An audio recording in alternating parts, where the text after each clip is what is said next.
The White House in turmoil today, a chaotic scene outside the gates there where the Secret Service says a man committed suicide. The president was not home. In fact, he was in Florida and on Twitter threatening to punish European allies with higher taxes. The first signs of a potential trade war now taking shape. ABC's David Wright is at the White House.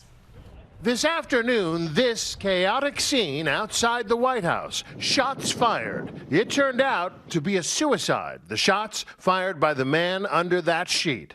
The White House campus on lockdown for hours as the Secret Service cleared the scene.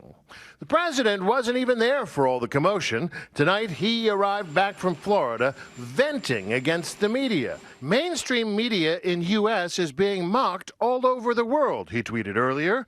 They've gone crazy. Ironically, he's back in town to be the guest of honor at the Gridiron Club, the oldest gathering of the Washington media elite.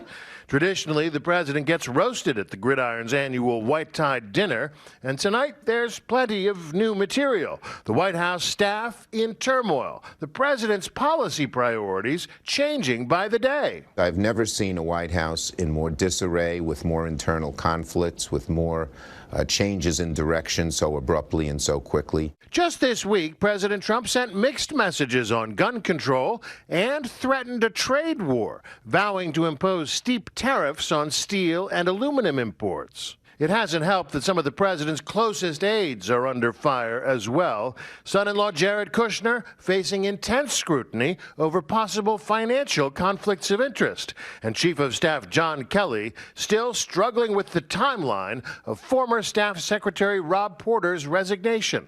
Kelly has offered several different explanations how he handled serious allegations of domestic abuse by a top deputy. On Friday, Kelly admitted, "We didn't cover ourselves in glory in terms of how we handled that, but," he said, "I have absolutely nothing to consider resigning over."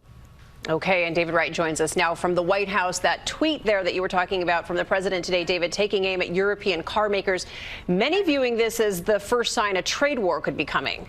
That's right, Cecilia. After the president first proposed a new tariff on imported steel and aluminum, the EU and Canada said that they might have to respond with new tariffs of their own. Well, today, the president tweeted that if the European Union does increase its tariffs, he's prepared to slap a tax on imported European cars. That means VWs, Audis, Fiats could be getting a lot more expensive. Cecilia? Okay, David, thank you. And George Stephanopoulos will have much more on all this tomorrow on This Week when he goes one-on-one with former White House Chief of Staff Reince Priebus.